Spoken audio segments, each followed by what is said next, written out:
Hi, I'm Dianemarie Collins, and you have entered the DM Zone. I'm visiting with Lisa Olson, the 2013 recipient of the Mary Garber Pioneer Award.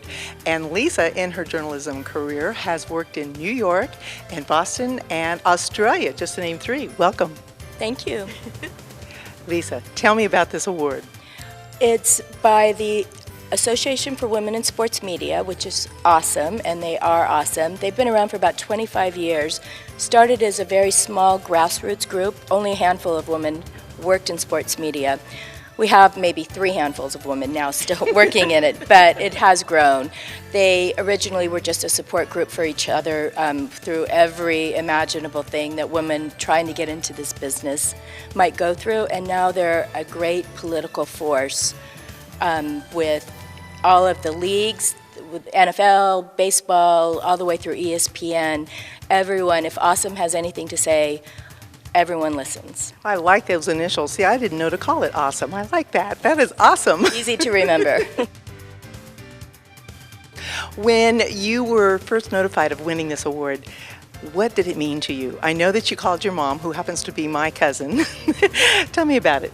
I couldn't call my mom. It was during Hurricane Sandy, and I lived in New York, so no power, no phones. They couldn't reach me to notify me of this award. Mom was in Europe, so it was quite funny. I was thinking, this is one of the biggest honors, the biggest honor I'll ever receive, and I can't reach my mother. I couldn't reach anybody to tell them. Well, you are here in Phoenix now, and we're talking about this, what the association, the Awesome, has done for women in sports. I know that you have had situations in your life, and there have been some that have said what you brought up caused them more trouble. But at the same time, others have said, gee, we should have spoken out earlier because it indeed helped bring women to the forefront and in the locker room. I know definitely of the latter that you referred to. I know I did not want to speak up. I was a young, starting out reporter. 25 years old. Right, yeah. In Boston, where I had no voice and did not want to speak up. I told my sports editor, and we left it at that. And then our competitors heard about it, and other people started writing about it and reporting on it. So I understand not wanting to, you don't want to rock the boat. And still, as a reporter, you do not want to be the story. Absolutely. Now, when you first began, did you ever think that you would be able to go as far as Australia? No, I did not think. I grew up in Phoenix, and there were no female sports writers at the Arizona Republic. There were no female journalists or sports journalists on TV. I had no role models to look at. Where'd that spark come from? My parents, my mom, Jeannie, was an English teacher. My dad, Chuck, huge sports fan. But even he said when I graduated from high school, and I was the sports editor of my high school newspaper, and in college at NAU, the sports editor there.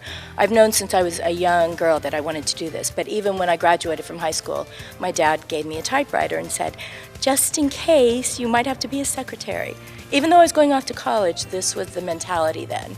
He grew to be extremely proud of me before he passed, so it came full circle. Lisa, let's name drop. Tell me about some of your stories of all your years of reporting. Well, one of my favorites still, even though it's quite old now, 2004, I covered the Yankees extensively for the New York Daily News and the Boston Red Sox, the ALCS championship. As you know, probably know, the Red Sox had not won the World Series in billions and billions of years. They were down 3-0 against the Yankees. They were done. It was over with. All I'm thinking is, oh, I've got to deal with another Yankee run to the World Series, which was lovely for like 5 straight years, but then it gets tiring.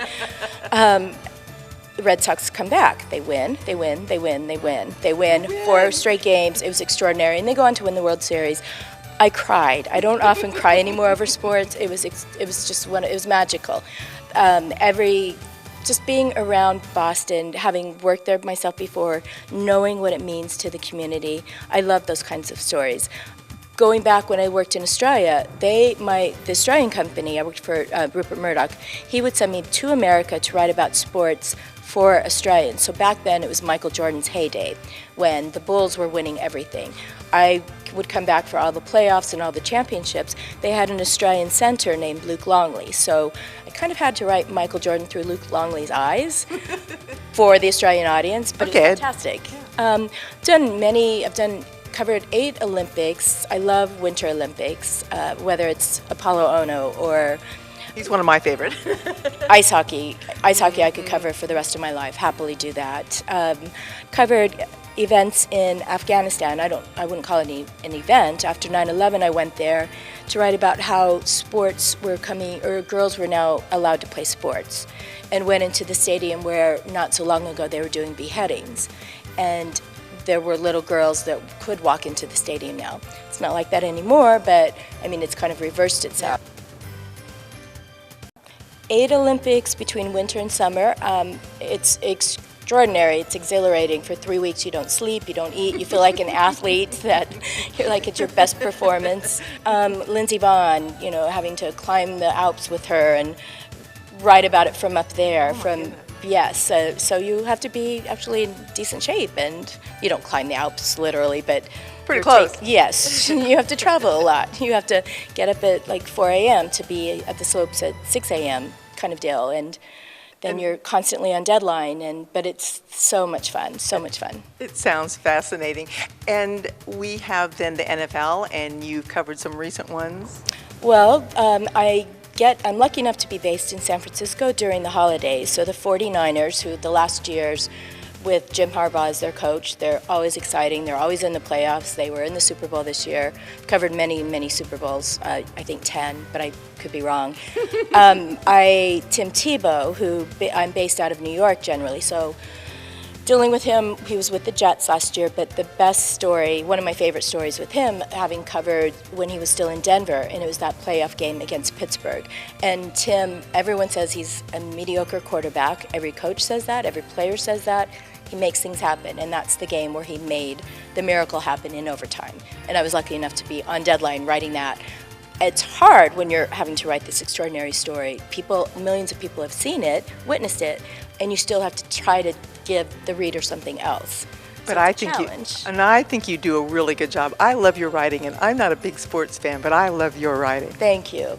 And I do try to write for people like you. Or I think of my grandmother, 94 years old in Phoenix, and she doesn't read the internet, but someone, my mom or somebody, will cut out the articles that I write and bring them over, or print them out.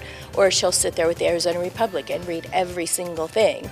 So I try to keep her in mind, as well as like a really good sports fan, and I want to write for both of them. Well, I think you're very successful at it, and congratulations again on receiving the 2013 Pioneer Award. I don't think it could happen to a nicer person. Thank you. And you have been in the DM zone. Come back soon.